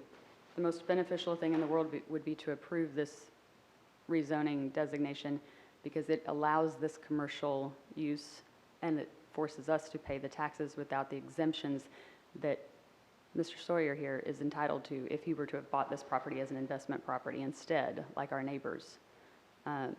He's a veteran. He gets to designate one residence in McLennan County, and he could pick that one. And instead, we went in together and bought it as a business, an LLC, and intend on paying without that reduction due to his service. So by enhancing the value of the property from the inside out, as we are already, and not taking advantage of that veteran status, the city benefits. So, thank you very much for your time. Any questions for Ms. Landon? Before we close the public hearing, just want to open up one last possibility for questioning of applicant or anything like that. I have a question for city staff. Okay. This might be an odd question, but is it possible for a zoning change or a land use change to be attached to a particular owner of a property? No? Okay. No. No, the zoning goes with the property. Got it. I've got a question. The 3 opposition emails or letters, is that in our material? The 3 additional ones that we received. Did you say there's 3 emails you received in opposition? So we have 3 emails in your packet that were received before 3 p.m. today. We just couldn't include the more recent ones, but those are towards the end of the packet, the emails received in opposition up to 3 p.m. But we don't have the more recent ones received since then. The letter from the neighborhood association? That's included in your packet, in That's that in here. separate attachment.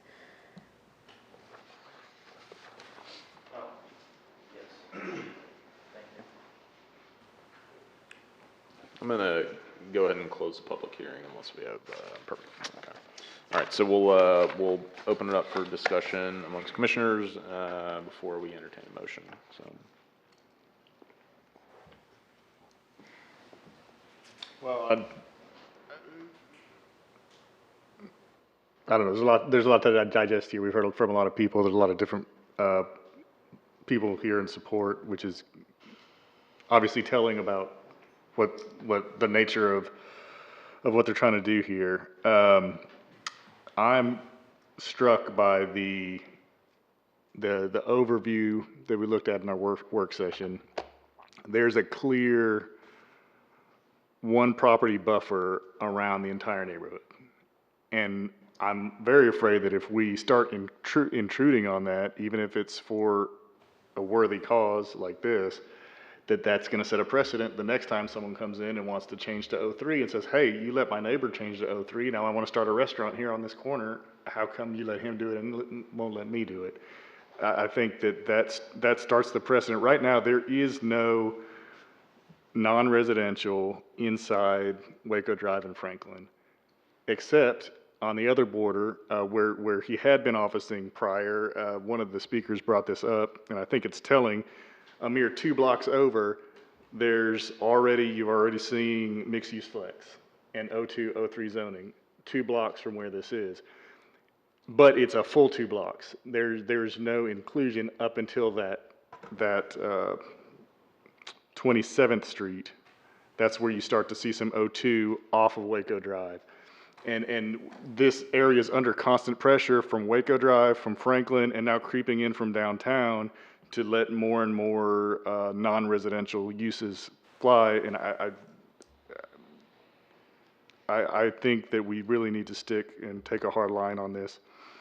Not to be rigid for the sake of being rigid and complying with the 2016 plan, but just because this area is under so much pressure, and it has been designated as an area that the city has an interest in keeping residential. So for those reasons, I feel like we should, unfortunately, vote to disapprove this zoning change and land use designation change. You know, one thought I had is, I'm looking at the zoning map and I see that this says R2 all around it, but in fact, the R2 that is in front of it is actually a parking lot. And then right next door is O2, across the street is O3. And if you were to stand out on the curb of this house, you could see a parking lot in front of you, the parking lot to the right of you, a parking lot across the street, and there are hundreds and hundreds of cars that pass by every day that you could see from standing right in front yard of this house. You know, which is, it's one, like you said, it is one property, but at the same time, one property that is surrounded by traffic coming and going all day. Yeah, I think that's where I struggle a little bit too, is that there's already a lot of traffic there because the church is there. So the traffic is what it is. So I don't think changing the zoning here would affect traffic materially at all, but to Dominic's point, that may not necessarily be what the question is here as far as the land use designation. I don't know. Sorry, no, you're good. I think that's a good point, and I don't think that this change would increase traffic. I don't think that's the issue. I think that same argument that you brought up, it could be made for every single property that's adjacent to one of the Waco Drive commercial properties. every single property could say, look, if you stand here and you look behind me, you can see Waco Drive and hundreds of cars going by. So, I mean, again, I think that the city's done a good job of keeping a line of Waco Drive frontage being allowed as non-residential. And so that's, I think that only reiterates the point that, I mean, that argument would fly all up and down that neighborhood.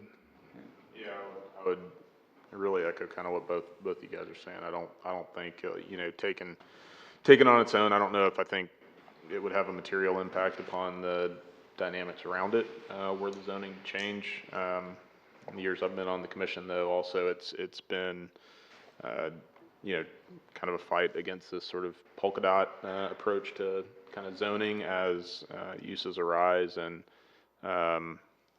so we've had, not saying this is what's going to happen, but we've had to turn down very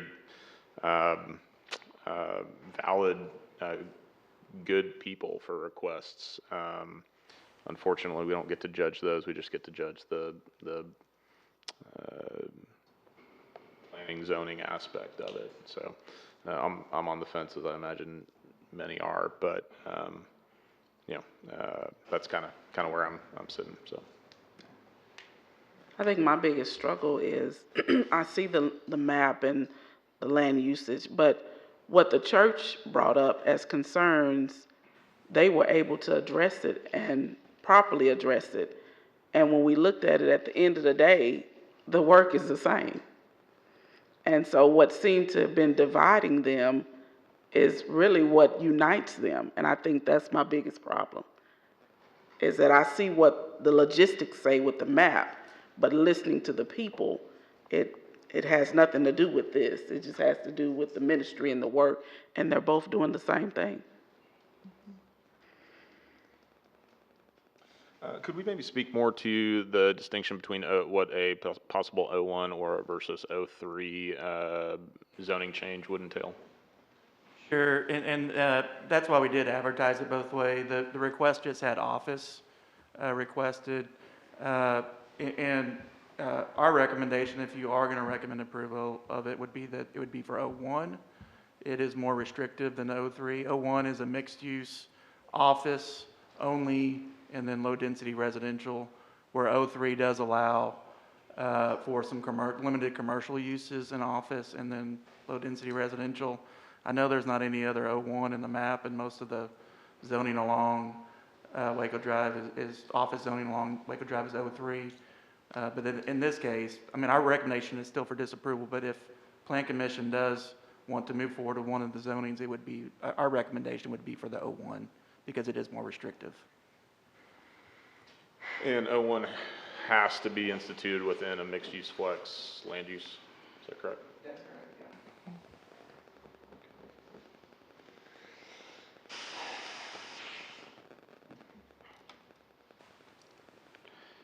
So question on the zoning map right now, it shows that across the street where the church is located, that it's O3 for that corner, but the large section of it is still R2.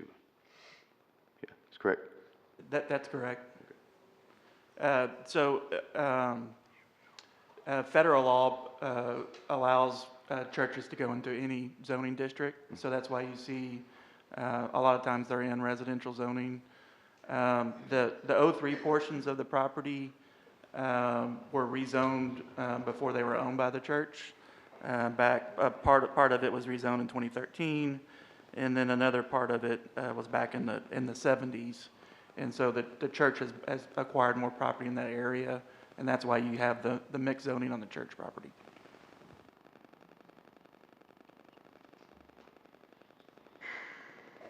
I do think that there is a fair point that the property is a bit of an island, as it's effectively surrounded by the church on all sides except for that which is on Columbus. 29th, yeah. I don't know. I'm wrestling like the rest of, it seems like the rest of my fellow commissioners, but I do see that there is certainly a uniqueness to the property's location as opposed to if this were one street over even.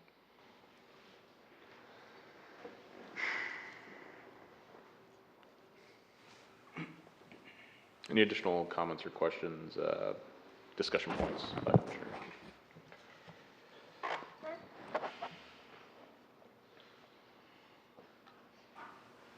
Well, we're gonna open it up for a motion.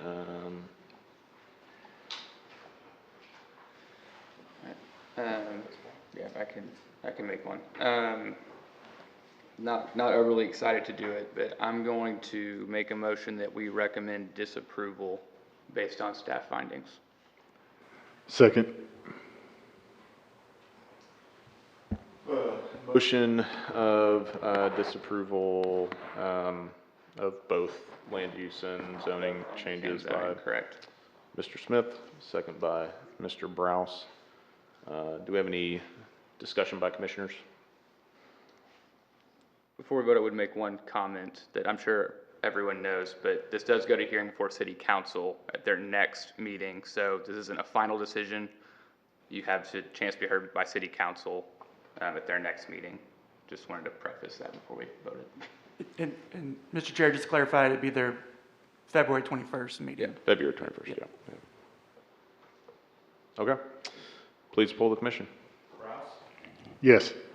Briscoe? Yes. Harris? Yes. Jefferson? Yes. Ramos? No. Reynolds? No. Smith? Yes. 5. The motion carries. All right. Well, looks like our next agenda item is consideration of an update of our ordinance in regards to short-term rentals and bed and breakfast homestays.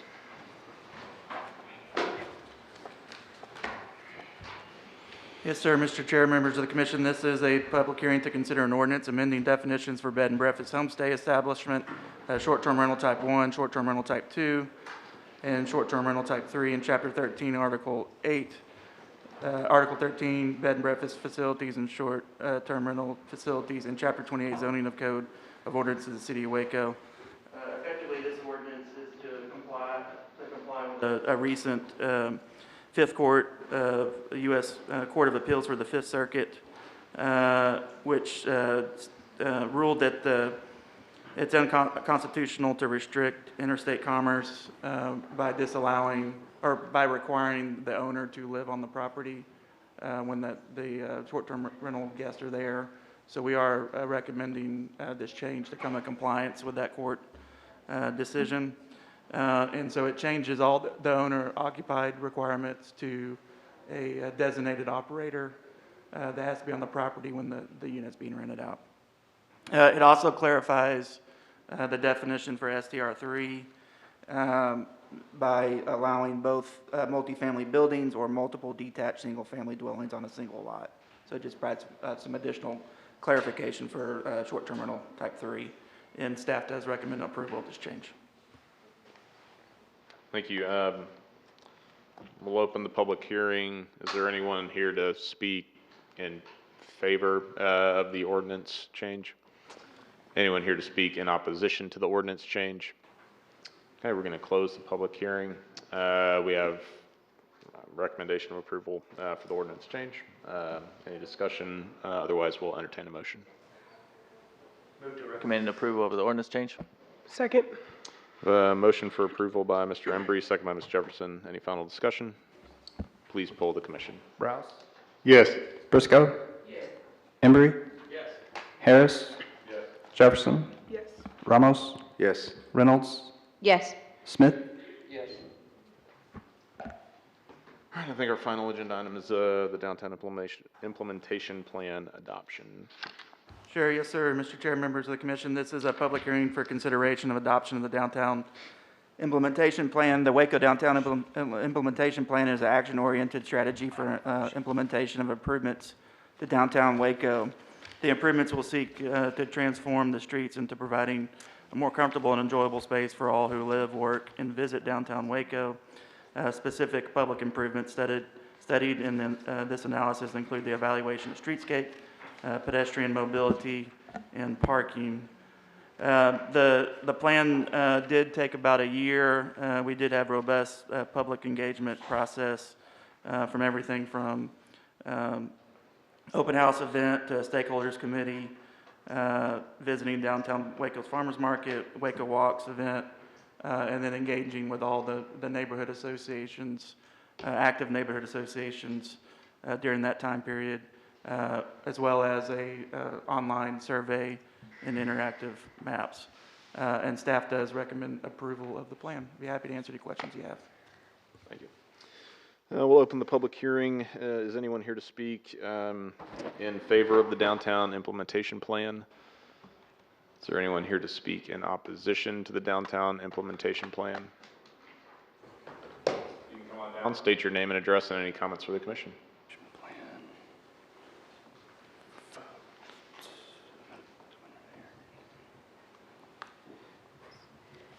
Not really in opposition.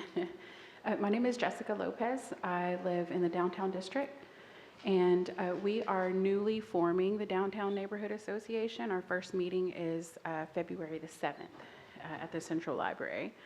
So I just wanted to make sure that our residents are not going to be affected directly as far as parking or any changes.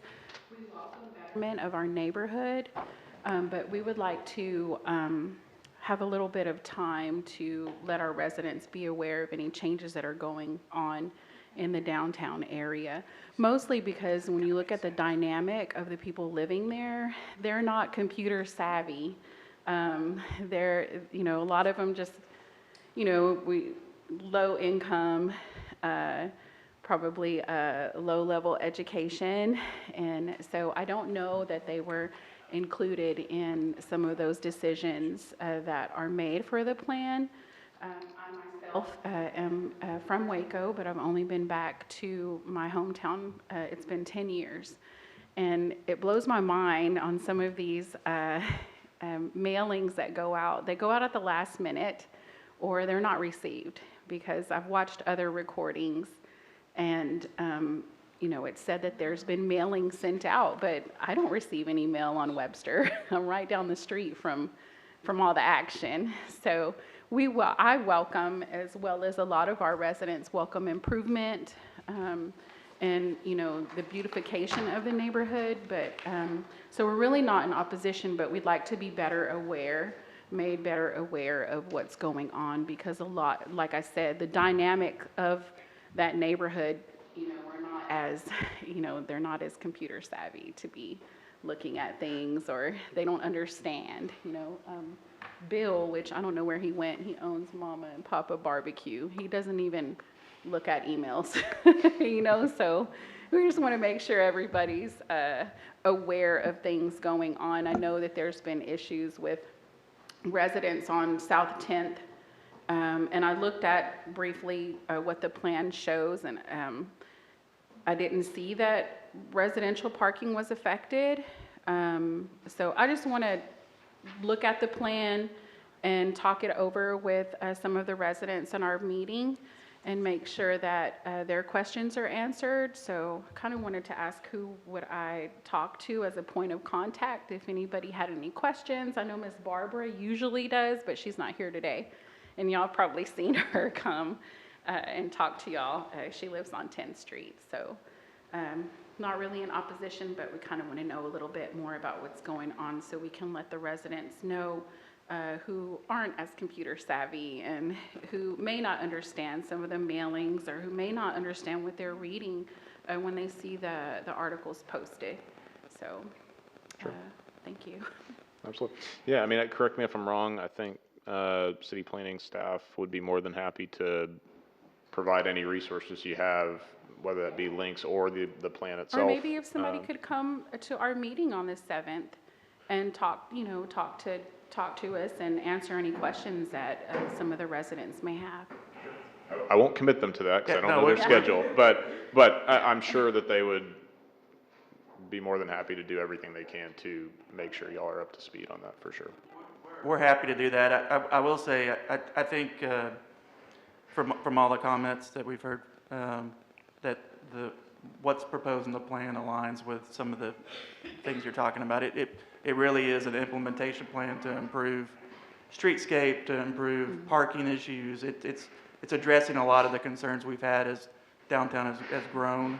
And so I don't think there's anything that is out of line with what the neighborhood association thinks, and we're happy to come and speak with them and give them updates on what the plan encourages. And just for y'all, this is just a plan.